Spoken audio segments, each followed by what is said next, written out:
Bienvenida al podcast, Laura. ¿Cómo estás? Muchas gracias, Marcos. Pues muy bien, muy contenta de estar aquí contigo. Yo también. Es un placer charlar contigo y además sobre un tema que nunca había cubierto así tan directamente en el podcast, que es el del deseo sexual. Aunque hablaremos de más cosas ligadas con el sexo, pero el deseo será como el hilo conductor, ¿no? Así que empecemos por algunas definiciones de conceptos que a veces se confunden. Vale. ¿Cómo se definen y en qué se diferencian el deseo, la libido y la atracción? Sí, bueno, realmente se podrían utilizar prácticamente como sinónimos deseo sexual y libido, ¿no? Es verdad que a mí me gusta muchísimo más hablar de deseo sexual, pero bueno, si tuviera que definirlo, básicamente sería el deseo es aquello que te apetece, es tener ganas de, en este caso, de tener actividad sexual o actividad erótica o relaciones sexuales, lo podríamos decir de muchas formas. La libido también, ¿no? Se refiere a eso, pero es verdad que la palabra libido viene pues del latín que significa pulsión. Y a mí me recuerda, no sé si es una cosa mía, pero a mí me recuerda como mucho más a una palabra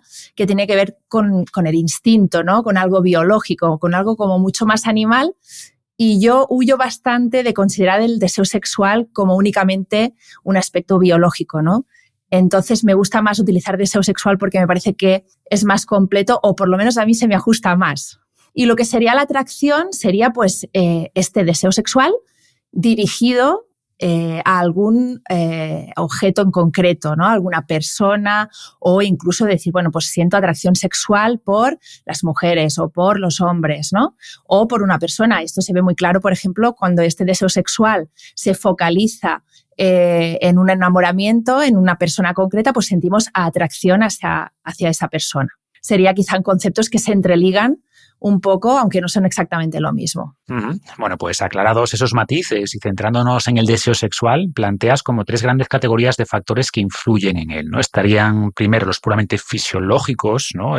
Quizás hacías mención a esa libido, que es la parte más biológica, que por supuesto que influye, pero mencionas también en el libro el papel de los factores psicológicos /emocionales /afectivos y, por último, los aspectos sociales o culturales, ¿no? Y quiero que hablemos de los 3 factores, pero empezando por lo puramente fisiológico o biológico, ¿qué aspectos condicionan el deseo y qué alteraciones pueden ocurrir aquí? Sí, o sea, realmente como todos los aspectos de la salud, yo creo, la sexualidad es una dimensión que llamamos biopsicosocial, ¿no? Que es exactamente esto que has explicado. La parte biológica obviamente tiene que estar y tiene que funcionar bien, ¿no? Sería esa parte de las hormonas sexuales. Es decir, por ejemplo, durante la infancia tenemos estas hormonas sexuales apagadas, por decirlo de alguna manera, y a partir de la adolescencia se ponen en marcha, ¿no?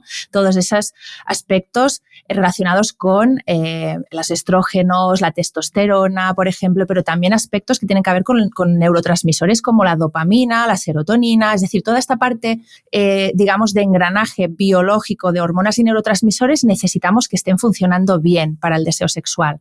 Después estaría la parte más emocional o psicológica, que sería cómo nuestro cerebro interpreta aquello que tiene que ver con el sexo. Pues, por ejemplo, si las experiencias que tengo me hacen sentir bien, si disfruto con lo que hago o, por el contrario, pues estoy incómoda o el sexo supone algo como más aversivo, del que, bueno, pues no quiero, no estoy cómoda o del que quiero más bien huir o protegerme de alguna forma, ¿no? Todo ese entramado psicológico que se va formando a lo largo de nuestra vida, ¿no? El cómo los aspectos del sexo se van a relacionar de una manera emocional o psicológica con una persona, se va construyendo a lo largo de la vida. Y luego estaría toda la parte social, que es súper importante, que quiere decir que del sexo, de alguna manera, aprendemos, ¿no? Y aprendemos a través de esta educación sexual o de la no educación sexual, depende de cómo lo queramos ver, que quiere decir que socialmente, en este momento de nuestra vida, en el 2024, nosotros sabemos qué es lo más o menos aceptable en cuanto al sexo, sabemos pues que de alguna forma ahora mismo todo lo que tiene que ver con la sexualidad podría ser muy diferente, por ejemplo, lo que vivieron nuestras abuelas o nuestros abuelos, ¿no? Es eso que hacemos de aprender a través del aprendizaje social. En sexología es muy importante entender que todo lo que tiene que ver con la sexualidad se aprende a través de la socialización de género. Es decir, que yo aprendo que mi sexualidad tiene que ser de una determinada forma por el hecho de ser mujer, ¿no? Y al igual les pasa a los hombres. Se construye en torno a lo femenino y lo masculino. Y esto tiene mucha importancia porque de ahí se van a derivar pues, muchos de los comportamientos y también problemas que vamos a tener en el área de la sexualidad. Por ejemplo, por si alguien dice, bueno, ¿y qué querrá decir eso? Pues, por ejemplo, seguramente mi abuela no podría permitirse en su época expresar deseo hacia un hombre con libertad como a lo mejor lo puede hacer una mujer hoy en día, ¿no? ¿Qué es lo que está socialmente bien visto que haga? Cómo la sexualidad femenina, por ejemplo, en los últimos tiempos ha tenido como un revuelo, ¿no? En cómo de repente me puedo sentir libre en algunas cosas que antiguamente no. Todo lo que tiene que ver con el deseo se expresa teniendo en cuenta que vivimos en un momento determinado, en una cultura determinada y esa es esta parte social que tiene muchísimo que ver. Sí, sí. Por lo que has explicado, creo que podemos hacer un símil bastante bueno con el hambre o con el apetito no sexual en este caso. Totalmente. Tiene también aspectos puramente fisiológicos mediados por hormonas y por ciclos de recompensa neuronales, bla, bla, bla. Y esto nos hace buscar comida, pero también la comida tiene aspectos sociales, de conexión con los demás, o de uso de la comida como refugio emocional y, por supuesto, también la comida como expresión cultural, ¿no? Y creo que algo similar ocurriría aquí en esos tres niveles. Sí. Yo creo que no hay ningún aspecto de la salud que no se interrelacione en estas tres patas, ¿no? Por decirlo así, el aspecto biológico, psicológico y social, evidentemente. Hay que tener en cuenta todos estos aspectos para realmente abordar de una forma global el aspecto X de la salud, en este caso la sexualidad. Así es. Y por cerrar la parte fisiológica, pues hay que entender que la salud física influye en todo, ¿no? Y por tanto, si no llevas buenos hábitos, si no duermes suficiente, si no comes bien, si no haces un mínimo de actividad física, pues es probable que tampoco estés bien a nivel hormonal y aunque no haya ningún problema con tu pareja y todo esté bien a nivel social, digamos, pues que no tengas ese deseo, que no sepas achacarlo a nada en concreto, pero el hecho de que la parte física no esté cuidada pues puede generar problemas y el primer paso sería asegurar esta salud física base, ¿no? Sí, totalmente. De hecho, está estudiado, pues por ejemplo, cómo el sueño afecta al deseo sexual. Sabemos que si somos capaces de descansar más, vamos a tener mejor deseo sexual y también la actividad física está relacionada con una mejor excitación y un mejor deseo. O sea que evidentemente, y yo muchas veces veo en consulta gente que está pasando por procesos de salud, recuperándose de procesos tan intensos en todos los sentidos como puede ser un cáncer, por ejemplo, en donde el deseo se va a ver afectado. Pues ¿por qué? Porque también tenemos que tener en cuenta que el deseo sexual va a ser algo para el cual tenemos que tener una energía sobrante, ¿no? Es decir, primero vamos a priorizar encontrarnos bien, poder alimentarnos, poder dormir, poder hacer un montón de funciones básicas y luego ya si me sobra energía me podré dedicar al deseo sexual, ¿no? Entonces hay muchos contextos en los que es normal que el deseo está un poquito más apagado precisamente porque no nos encontramos bien en términos de salud. Sí. Claro, hay que entender que para nuestro cerebro lo primero es la supervivencia y lo segundo es la reproducción. Y por tanto, si siente amenazas a la supervivencia o que no se dan las condiciones de salud básica para procrear, pues no va a motivar ese deseo, ¿no? Exacto. Y conectado con de hecho, esto, perdona que te corte por si puede, que de hecho esto es interesante, por ejemplo, como una hormona, por ejemplo, como sería la prolactina, que es una hormona muy relacionada con el estrés, también que se segrega en altas cantidades, por ejemplo, durante la lactancia materna, como la prolactina, por ejemplo, está directamente ligada al bajo deseo sexual. Es decir, cuanta más prolactina tenemos, peor es el deseo sexual, ¿no? La prolactina es una hormona que se considera neuroprotectora, por ejemplo. Es decir, sabemos que si tenemos muy alta la prolactina es porque en algún momento estamos pasando por un periodo como de estrés, por decirlo así, ¿no? Es decir, una hormona que va a cuidar de esta neuroprotección en periodos de estrés y, consecuentemente, baja el deseo sexual. O sea, que todo está un poco ligado, por ejemplo. Exacto. Por ejemplo, en los hombres se ha visto que al ser padres durante varios meses se reduce la testosterona, ¿no? Que en parte tiene que ver con dormir menos, con más estrés, pero se ve también en animales en la naturaleza, como que tras tener descendencia, en el caso en el que los padres se involucran en la crianza, como es el caso de los humanos, pues la naturaleza reduce la testosterona y el deseo para que se centren más en la descendencia que ya existe, que ya tienen, y menos en nuevas oportunidades de apareamiento. tratamiento, ¿no? Sí. Pero bueno, profundizando en el tema fisiológico, es evidente que las hormonas juegan un papel importante en el deseo sexual y comentas en el libro que en el caso de las mujeres las pastillas anticonceptivas podrían reducir el deseo, ¿no? ¿Qué evidencia hay de esto y cómo lo ves? Sí, esto es bastante controvertido porque ahora estamos en un momento quizá que las pastillas anticonceptivas están como muy en entredicho, ¿no? De repente muchas veces me piden que me posicione en ¿qué te parecen las pastillas? Pues mira, las pastillas anticonceptivas no son ni buenas ni malas, son una opción individual en cuanto a uso de un método anticonceptivo. Muchas veces son muy necesarias para ciertos tratamientos y es verdad que supusieron una desvinculación del sexo con la maternidad, cosa que fue totalmente revolucionaria y estupendo, ¿no? Pero sí que es verdad que tenemos que ser conscientes de que es un medicamento, de que tiene un efecto en nuestro cuerpo, que es un efecto que buscamos, es decir, una alteración del ciclo menstrual. Lo que quieren las anticonceptivas de alguna forma es anular el ciclo menstrual y poner un poquito nuestras hormonas como más planas, ¿no? Para que todo el mundo nos entienda, ¿no? Entonces, es un medicamento que incide directamente en las hormonas sexuales. Esto está estudiado, pero está estudiado un poco a medias, ¿no? Es decir, sabemos, por ejemplo, que los anticonceptivos tienen acción sobre, por ejemplo, una hormona que se llama SHBG, que es una hormona transportadora de la testosterona. Lo que hace esta hormona es que cuanto más hormona tengo de esta hormona, menos testosterona disponible voy a tener. Y esto tiene una afectación al deseo, también a la capacidad de excitación, a la capacidad, por ejemplo, de fantasear. Es decir, que sabemos que las pastillas anticonceptivas o los anticonceptivos hormonales tienen incidencia o se afectan al deseo sexual. ¿Qué pasa? Que está muy poco estudiado en qué medida, cuánto, en todas las mujeres o no. Entonces, sí que se ha visto que no todas las mujeres van a responder igual a estas pastillas anticonceptivas. Hay mujeres que con muy poquita variación de esta hormona ya notan grandes efectos en su deseo sexual y hay mujeres que te dicen, yo es que noto una disminución del deseo desde que estoy tomando las anticonceptivas y en cambio hay otras mujeres que no lo van a notar tanto.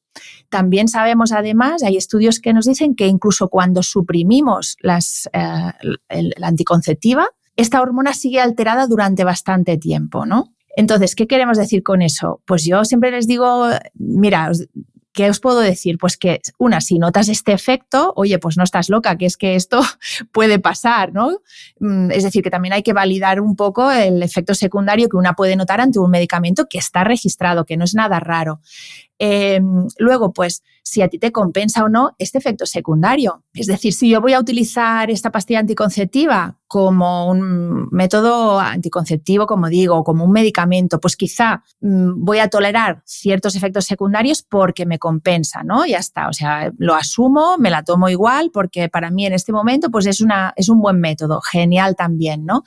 Pero bueno, hay veces que estos efectos secundarios realmente crean mucho malestar. Es decir, si voy a utilizar un método que me está bajando mucho el deseo sexual, que a veces también afecta un poco la lubricación, no me siento cómoda, pues igual lo puedo poner en una balanza porque hay otros métodos anticonceptivos que quizá no vayan a tener estos efectos secundarios, ¿no? Entonces yo creo que hay que individualizar mucho.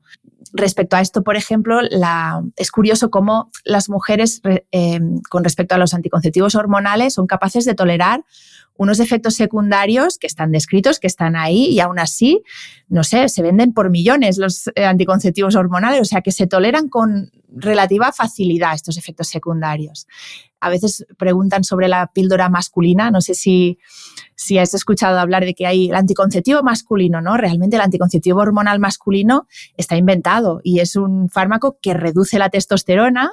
Lo que pasa es que no tienen muy claro a ver cómo lo van a comercializar, porque claro, el efecto secundario principal que tiene es que afecta a la libido y que afecta a la erección. Entonces, claro, esto es un efecto secundario bastante... Es anticonceptivo porque te quita todas las ganas. Entonces. Claro, o sea, esto, fíjate cómo a la hora de poner en marcha, de vender este anticonceptivo masculino, se tiene muy claro que estos efectos secundarios no van a ser bien tolerados por los hombres, ¿no? Joder, ¿cómo me voy a tomar un anticonceptivo si me va a bajar la libido y me va a bajar la erección? Y lo entiendo, ¿eh? Pero en cambio estos efectos secundarios se toleran, son muy permisivos, ¿no? en las mujeres. Y a mí esto me parece cuanto menos curioso, ¿no? Sí, sí. Aunque bueno, hay un contraargumento ahí, sabes que algunos fármacos para prevenir la caída del pelo, como finasteride, utasteride, pues pueden reducir también el deseo en algunos hombres. No es un síntoma muy común, pero en algunos casos sí Sí. ocurre y en estos hombres pues tienen que elegir, ¿no? O quedarse calvos o reducir el deseo sexual. O sea que también está la disyuntiva en el mundo Sí, sí, masculino. sí. También hay que ponerlo en una balanza, ¿no? Sí, sí, Así es, sí. hay que valorarlo todo. Y bueno, por cerrar el tema de las pastillas anticonceptivas, la idea no es meter miedo tampoco, pero en mujeres que puedan estar experimentando bajo deseo y que estén tomando la píldora, pues que sepan que puede ser una posible causa, entre otros muchos factores, ¿no? Sí, puede ser algo a valorar, sí, sí. Y pasando a ese segundo nivel de factores más psicológicos o emocionales que decíamos antes, haces hincapié en el libro en el miedo como un factor que claramente reduce el deseo. ¿A qué te refieres y qué miedos principales te transmiten las mujeres en consulta y cómo se pueden afrontar? Claro, sí. Pues mira, si quieres podemos contar un poco el por qué el miedo afecta tanto a la respuesta sexual. Es decir, digamos que en nuestro cuerpo tenemos como dos sistemas que regulan toda la respuesta sexual. Uno sería el sistema que se llama parasimpático y el otro el simpático, ¿no? Tienen estos nombres. Uno está relacionado con el sistema de la calma, ¿no? De oye, estoy cómoda, estoy... Yo sería como la metáfora de un prado, no sé, ¿no? Dándote una brisa, un sol que te calienta, estás a gustísimo.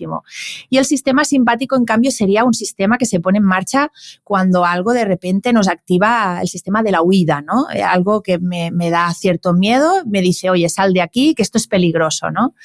Este sistema simpático, que también tiene que ver con la adrenalina y demás, a veces pensamos las relaciones sexuales tendrán que ver con algo como muy, muy de adrenalina, ¿no? Porque pensamos esto es como pasión, como fogoso, y pensamos esto va a ser muy, muy, muy de adrenalina. Y al revés, ¿no? Las relaciones sexuales, la respuesta sexual, el deseo, la excitación, la lubricación, se van a dar cuando estamos en el sistema de la calma, ¿no? Cuando el sistema parasimpático, que es este de la calma, está activado.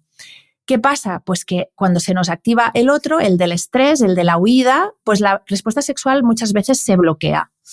¿Qué miedos, qué cosas nos pueden activar este sistema de huida? Pues efectivamente, pues estos miedos, ¿no? Estas pequeñas alarmas que se nos encienden, un pilotito rojo que de repente hace pip, pip, ¿no? Huye, esto no, por aquí no, ¿no?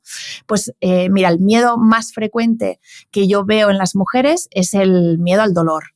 Yo veo muchas mujeres con patologías que dan dolor en las relaciones sexuales y el dolor es un claro ejemplo de esto me va a doler, esto no va a ser placentero, lo voy a pasar mal, con lo cual ahí se nos activa, ¿no? Fijaros que no estoy hablando de miedos que a lo mejor alguien dice, bueno, las mujeres miedo a tema de abusos sexuales también, no digo que no, pero a veces no estamos hablando de situaciones tan traumáticas o aversivas, sino pequeños miedos, ¿no? De situaciones... Sí, en el contexto de una pareja normal y estable. Exacto, sí.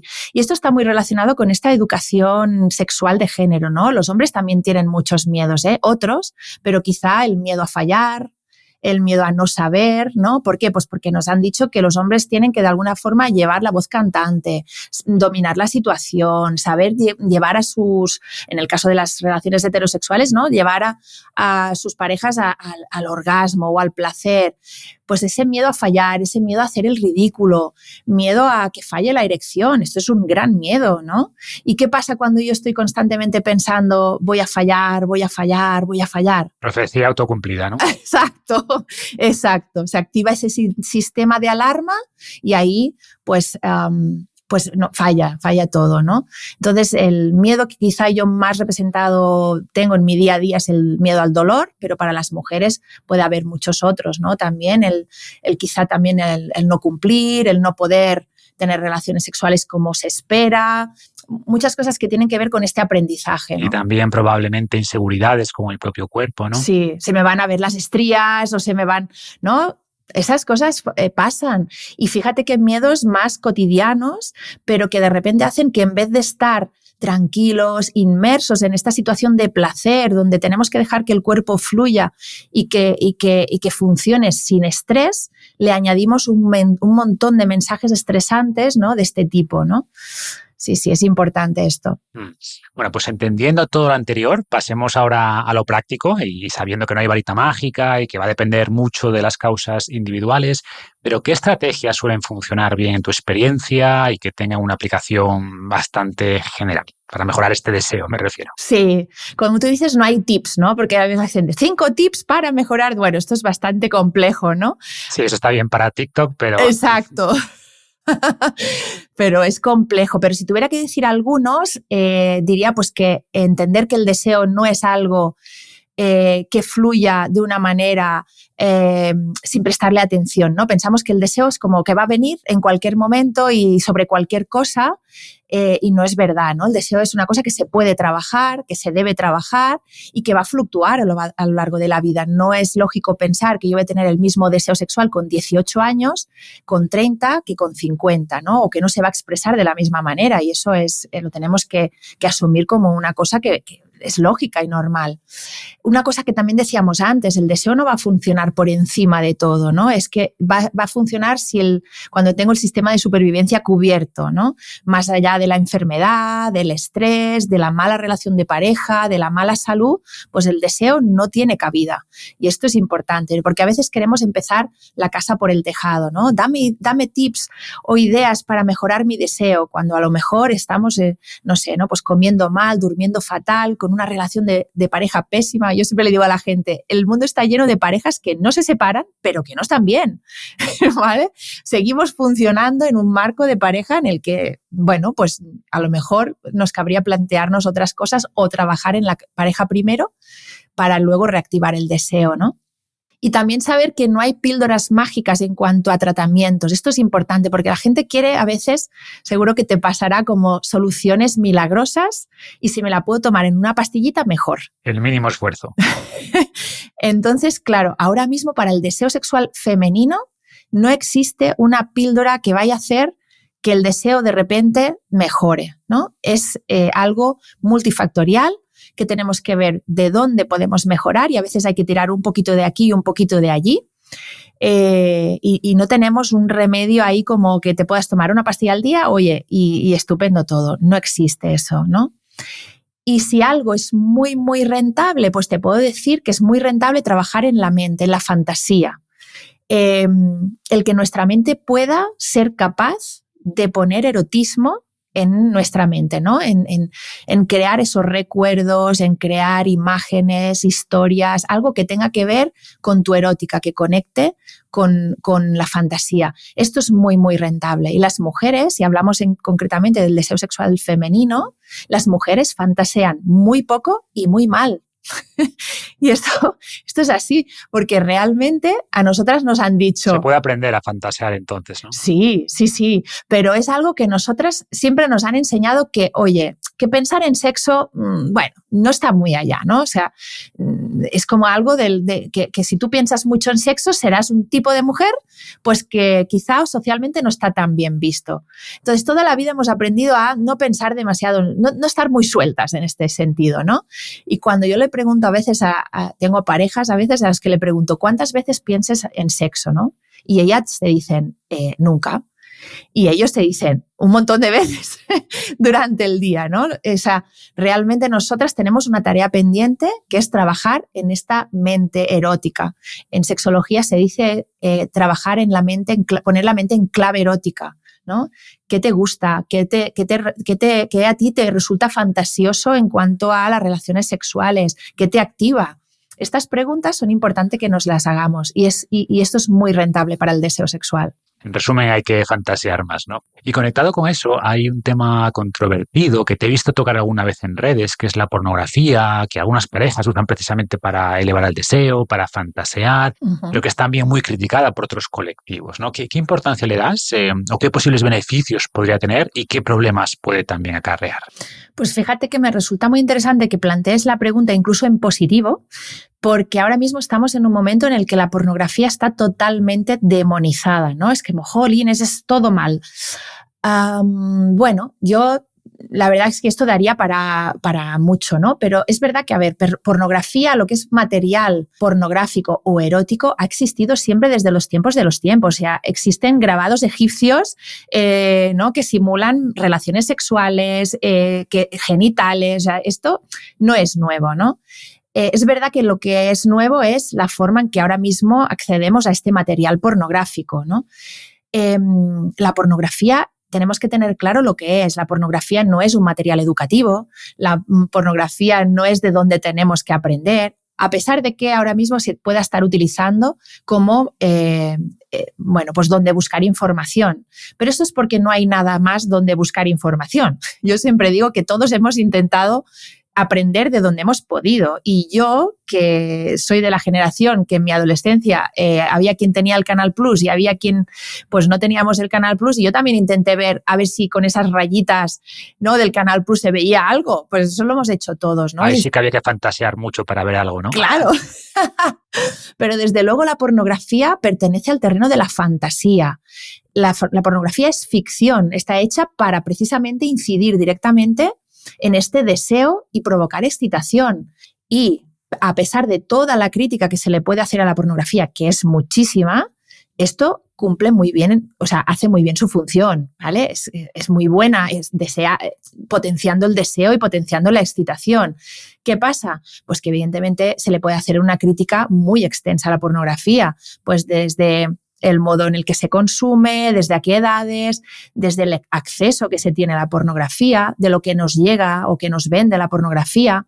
Está claro, ¿no? La crítica está claro, pero es verdad que a veces en contextos concretos, en sexología y para trabajar el deseo, se puede utilizar como material, al igual que se pueden utilizar muchos otros, desde revistas, pinturas, arte, literatura. También se puede utilizar el cine para potenciar esta fantasía y a mí me parece muy interesante. Bueno, y además hay que hacerlo de una manera muy individualizada, en el que la persona puede no estar de acuerdo, pero puede que sí se abra una ventana al deseo y a esta fantasía. A mí lo que me parece que ahora mismo no tiene mucho sentido es demonizarla por completo, desde el punto de vista de que creo que en los últimos datos ponía que era la quinta industria del capitalismo más rentable. O sea, me parece que están las drogas, la prostitución, el armamento y después viene el porno, ¿no? Y está por delante del alcohol, de las apuestas. O sea, es una industria en la que difícilmente vamos a poder acabar con ella, ¿no? Entonces, evidentemente, en la pornografía hay que hacerle mucha crítica, hay que educar a la gente en que es un tipo de material al que se le tiene acceso y hay que ver, si se quiere ver, con mucha crítica y con mucho filtro delante, ¿no? Siendo capaz de hacerle mucha crítica. Claro, o sea, yo estoy de acuerdo en que no hay que demonizarla y que el principal problema es que forma parte de la educación sexual de los adolescentes, bueno, o incluso antes de la adolescencia, o sea, el primer contacto con la pornografía es demasiado pronto. Exacto. Y como dices, ¿no? Pornografía siempre ha habido, pero antes incluso del Canal Plus, pues eran revistas con imágenes, ¿no? Y ahora es vídeo en 4K con cualquier cosa que te puedas imaginar, bajo demanda. Entonces, como siempre, consumo responsable y ver también cómo podemos proteger a los menores o cómo conseguimos que no interpreten eso como educación sexual. Exacto. Yo creo que hay que asumir como sociedad que no podemos acabar tan fácilmente con la industria pornográfica, es decir, no va a desaparecer de un día para otro, ni tampoco, no quiero que nadie se ponga... Y que tampoco tiene que ser el propósito, exacto, ¿no? O sea, para mí se exacto. trata de regularla y sobre todo controlar el acceso a los menores, no destruirla tampoco. Sí, yo desde luego no soy partidaria de censurar del todo este tipo de creaciones, ¿no? Que al final también pueden venir bien para muchas cosas, pero sí que es verdad que para quien nos pueda estar escuchando y decir, no, pues todo mal, bueno, a ver, vamos a ser conscientes de que tenemos una tarea pendiente de que es la educación, ¿no? Que es la educación sexual. La pornografía no va a desaparecer, aunque haya quien lo quiera, y tampoco vamos a poder evitar para siempre que tus hijos o hijas accedan a la pornografía, porque esto sería una utopía, no es verdad. A mí me gusta citar a María Rodríguez, que es una compañera sexóloga que sabe muchísimo sobre pornografía, y ella siempre dice que hay que intentar poner filtros en las cabezas, ¿no? Para que, aun accediendo a este material, sean capaces de ponerle crítica, ¿no? De ver que hay cosas que, vale, tienen su función, crean una excitación rápida, forman parte de esta fantasía, este deseo, pero bueno, le podemos poner límites a esto, ¿no? Es decir, al igual que como otro cine cualquiera en el que tampoco nos creemos todo, no sé, has visto según qué series o según qué películas muy violentas y de repente también somos capaces de ver que esto no es realidad, ¿no? En fin, es un tema interesante el de la pornografía. Y siguiendo con herramientas para elevar el deseo, tenemos una forma más clásica, que es la literatura erótica, y tenemos ejemplos como 50 sombras de Grey, que ha sido un superventas entre el público femenino y quizá precisamente porque les ha ayudado en este sentido, ¿no? Sí.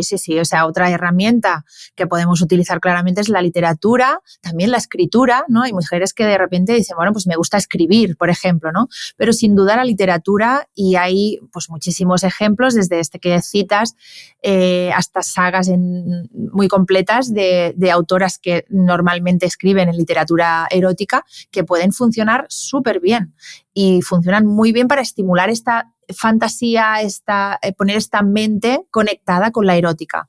Y también pues series, películas, no de película porno, sino películas normales o películas incluso más eróticas, si quieres llamarlo así. Al final se dice que la línea entre lo erótico y lo pornográfico al final está en los ojos del que mira, ¿no? Ahí sería muy... Pero bueno, quizá sería la diferencia en que no salen genitales de forma explícita, ¿no? Hay muchas películas que también pueden funcionar bien para estimular el deseo. Revistas, incluso el arte, ¿no? Y he tenido pacientes, pues por ejemplo, que les gusta muchísimo el arte y en las pinturas, la escultura, podemos encontrar referencias en los que bueno, nos evoque este erotismo. Sí. Uh-huh. También es verdad que hablamos de falta de deseo o de deseo como si fuera algo binario, y en realidad hay grados, ¿no? Hay gente que de manera natural tiene menos deseo, o ese deseo va cambiando con el tiempo y no hay nada malo en eso tampoco si no le supone un problema, o el problema podría venir cuando hay diferencias de deseo en la pareja, ¿no? ¿Cómo de frecuente es esto y qué recomiendas hacer en este caso? Es súper frecuente que haya discrepancia entre el deseo, o más bien entre las frecuencias ideales en las que yo quiero, ¿no?, tener relaciones sexuales. Y esto pues da problemas en las parejas muy a menudo. Como tú dices, a veces es un tema a veces muy personal, es decir, nadie te puede decir cuántas veces está bien tener deseo o tener sexo. Si tú tienes ganas de tener sexo una vez a la semana, estará muy bien. Si tienes ganas de tener sexo una vez al día, pues muy bien también. Y si tienes ganas de tener sexo una vez cada 15 días, pues también estará bien, ¿no? Es decir, el problema viene cuando estas frecuencias en una pareja no se acoplan, no se adaptan. Por un lado, esto es bastante fantasioso. Está el mito, yo siempre digo, mira, está el mito del amor romántico, ¿no?, en el que de repente una pareja tiene que coincidir absolutamente en todo.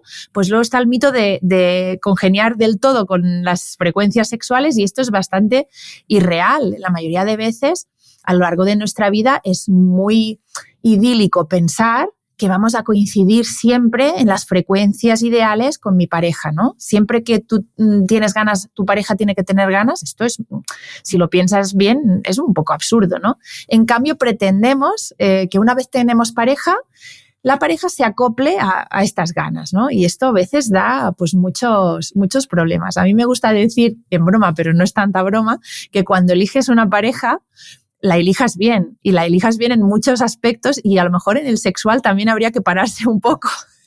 Porque si tú eres una persona que tiene poco deseo sexual, si necesitas una frecuencia sexual baja, pues a lo mejor buscarte una pareja que necesite tener sexo todos los días, cuando digo necesito lo pongo muy entre comillas, sino que tenga ganas de tener sexo todos los días, pues igual vas a tener un problema. A lo mejor no en el enamoramiento, que todo está muy bien y ese deseo está muy activado, pero a medida que va pasando la relación a una relación más estable, ¿no?, más pausada, pues igual vamos a tener un problema.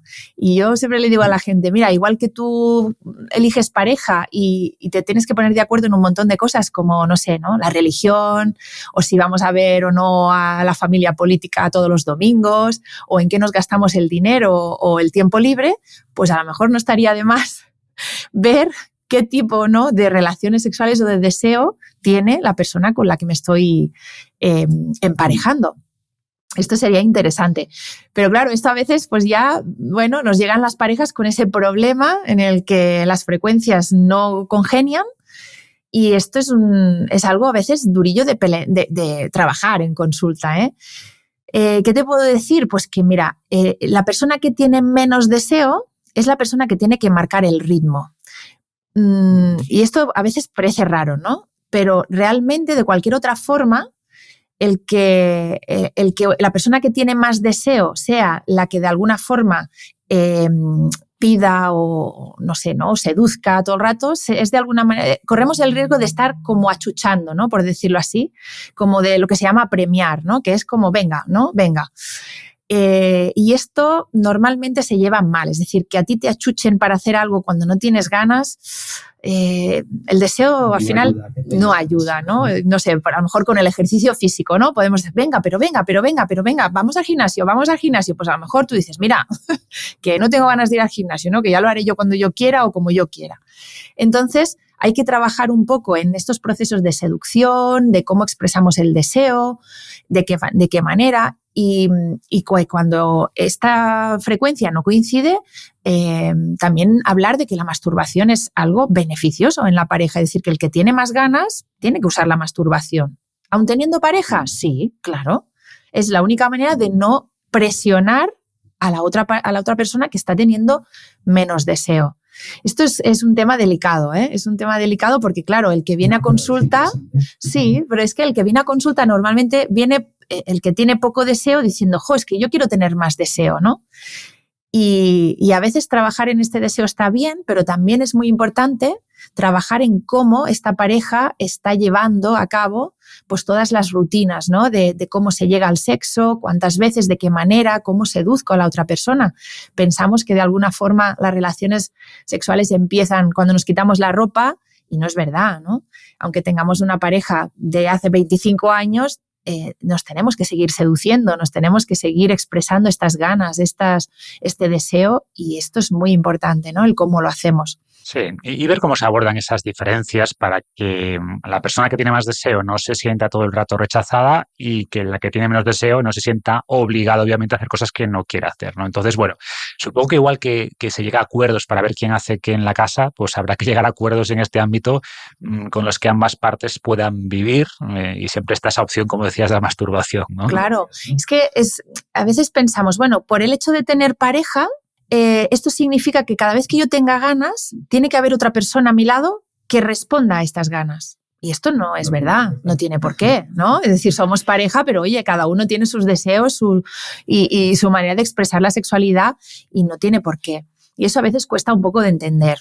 Y se puede complicar más, ¿no? Puede que haya deseos similar en cuanto a frecuencia, pero que no coincidan en el tiempo, ¿no? Sobre todo parejas que llevan ya tiempo, que tienen vidas ajetreadas, horarios distintos, como que no encuentran el momento para el sexo, y propones la opción en el libro de planificarlo, que mucha gente no estará de acuerdo porque tienen esta idea de que debe ser algo espontáneo como en las películas, pero tú crees que planificarlo y darle su espacio no es tampoco mala idea, ¿no? No, no es mala idea, porque tenemos muy estereotipada esta sexualidad pasional que surge, que viene con ganas y que yo estoy como todo el rato pensando que tengo ganas y que no sé, ¿no? Como eso que pasa durante el enamoramiento, por ejemplo. Esto ocurre así. ¿Por qué? Pues porque el deseo está muy, muy activado, ¿no? Pero claro, esto no va a ser así toda la vida y hay muchos momentos en la vida de una pareja en el que no vamos a encontrar la oportunidad, vamos a estar con 1000 cosas entre trabajo, crianza, ¿no? A veces esos papis de niños muy pequeños, de trabajo fuera de casa, dentro de casa y realmente no surge. Yo les digo a veces, no, si puedes esperar eternamente a que surja, pero que si no surge, pues a ver qué hacemos, ¿no? Entonces, creo que planificar no está mal y esto no quiere decir monotonía o rutina, quiere decir que es un aspecto del que igual hay que ocuparse. Hay que seducirse, hay que jugar, hay que pactar ciertos momentos a lo mejor de tiempo libre, cuando la cabeza puede descansar, pues a lo mejor esto beneficia al sexo, momentos de intimidad, que de alguna forma la pareja tiene que cultivar este aspecto, ¿no? Y asumir que la oportunidad a veces pues no aparece y que hay que buscarla. Yo siempre le digo a la gente, mira, a mí me ha costado muchísimo meter el deporte en mi rutina de vida y ahora por fin hay veces que tengo ganas de hacer deporte, pero no me pasaba antes, no me pasaba, no tenía que decir, a ver, ¿dónde voy a meter yo esto en mi día a día? Pues lo voy a meter aquí porque yo quiero meterlo aquí, ¿no? Porque creo que esto es importante. Yo digo muchas veces lo de si no tienes ganas de entrenar, entrenas sin ganas, y sé que va a chocar aplicarlo al sexo, pero me refiero a que generalmente una vez que te pones a hacer algo, surgen esas ganas, ¿no? O sea, como que el deseo puede ser a veces la consecuencia de empezar con ese juego, esa seducción, y aunque sea planificado, pues es más probable que derive en deseo real una vez que rompes esa resistencia inicial, ¿no? O se me ocurre la analogía del apetito que decíamos antes. Quizás no tenías hambre, pero empiezas a comer, dices, bueno, esto está rico y surge ese apetito. Sí, eso que dicen que en el comer y el rascar todo es empezar, ¿no? Pues exacto, podemos añadirle una más. Sí, yo también pienso que no hay que malinterpretarlo, lo has explicado súper bien. No es que tenga que ponerme sin ganas, pero sí que es verdad que la oportunidad hay que buscarla, ¿no? Y no es tanto focalizarlo en directamente el sexo, yo creo que hay que buscar estos procesos de seducción y de juego y de espacio que una pareja necesita cultivar para que el sexo aparezca, ¿no? Y que muchas veces pues podemos empezar un cierto juego de intimidad de la pareja, a veces sin muchas pretensiones, ¿no? Pero bueno, algo que sea un juego pues íntimo, en el que, bueno, pues no lo tenía pensado, pero hoy estoy a gusto, y si estás a gusto, pues puede que las cosas fluyan. Siempre con la flexibilidad de que no todo tiene que acabar sí o sí en sexo, ¿no? Pero que yo siempre le explico a las parejas que la intimidad, o sea, potenciar la intimidad siempre va a beneficiar a las relaciones sexuales. Dices que no tiene que terminar en sexo. Yo diría que no tiene que terminar en coito, ¿no? Porque todo ese juego puede ser sexual sin llegar a penetración. O sea, no caer en ese coitocentrismo que mencionas en el libro. Totalmente, totalmente. Tenemos que ver las relaciones sexuales como algo que no acaba sí o sí en coito siempre de la misma manera, sino que como algo muy variado, y que muchas veces el ver el sexo como el coito es muchas veces lo que frena, sobre todo las mujeres. Fíjate que muchas dicen, es que yo ahora mismo no tengo ganas, y solo de pensar en el coito en sí, es como, no, siento un rechazo ahora mismo a esa situación, porque estoy muy cansada, porque no me apetece, por mil cosas, ¿no?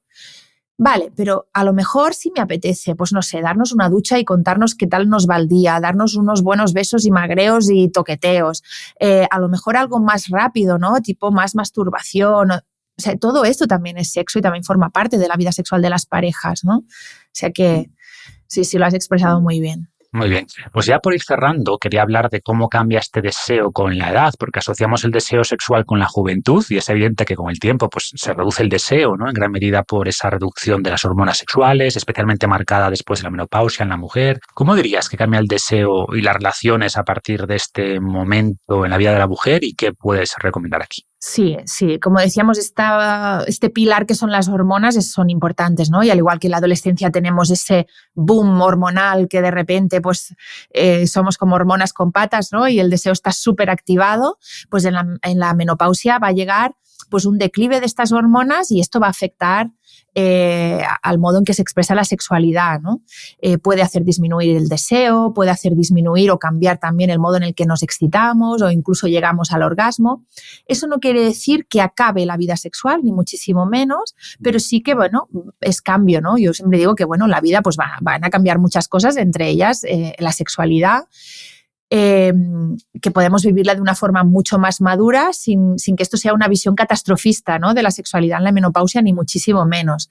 De hecho, lo que pasa muchas veces es lo que venimos diciendo, no solo se puede ver este factor hormonal, sino que a veces se junta pues que llegamos a la menopausia con relaciones, por ejemplo, de muy larga duración, de muchísimos años, muy desgastadas, donde el sexo está ya muy monótono, con mucha rutina, con poca, bueno, pues al final con poca seducción y con poco de esto que cuando hay una relación nueva, evidentemente, pues todo fluye, ¿no? Pero con una relación de hace 30 años, pues no va a ser lo mismo. Encima llega la menopausia, las hormonas me dan un bajón, pues oye, ya sumas todo y puede ser pues como un palo en la rueda, ¿no?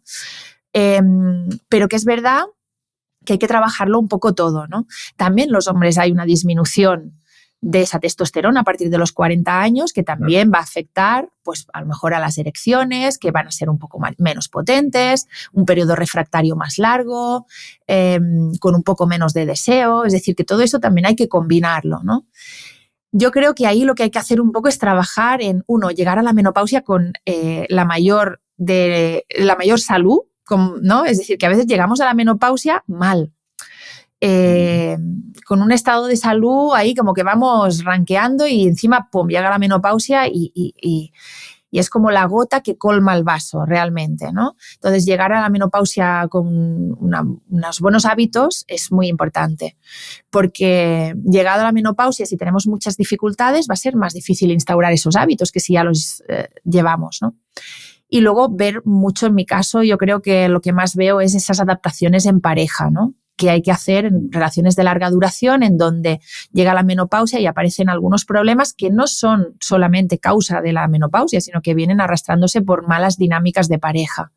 Y yo tengo muchas mujeres, o conozco muchas mujeres que de repente han encontrado relaciones nuevas, enamoramientos en la menopausia y no han tenido absolutamente ningún problema para desear, excitarse, lubricar, ¿no? Es decir, que todos son factores que se unen. Como decías, es la conjunción del declive hormonal más mucho tiempo con la misma pareja y que tampoco puedes esperar tener el mismo sexo con 55 que con 25, ¿no? Pero también entender que el sexo tiene muchas más dimensiones. Bueno, y porque quizás estamos en una sexualidad que se valora la potencia, la juventud, el deseo como muy activo, y no valoramos otras cosas que van a aparecer en una edad más madura, como por ejemplo saber mucho mejor lo que quiero, saber expresarlo, una sexualidad como más centrada en una misma, ¿no? En uno mismo, porque ya pues voy de vuelta y hay cosas que ya voy dejando atrás porque no me han funcionado en X tiempo, pues ya no las hago, por ejemplo, ¿no? Es decir, que también hay que valorar que la madurez nos va a dar muchas cosas buenas para la sexualidad. Perfecto, Laura, pues lo dejamos aquí. Mil gracias por hablar tan abiertamente sobre estos temas. Me parece muy necesario y que sigas divulgando igual de bien. Muchas gracias. Muchísimas gracias. Muchas gracias, Marcos, y todo, por invitarme, y a todos los que nos estén escuchando. Espero haber podido, hablar de este tema desde un punto de vista de la salud, quitando tabús y estereotipos, y que les sirva a todo el mundo. Muchísimas gracias. Gracias a ti. Un abrazo.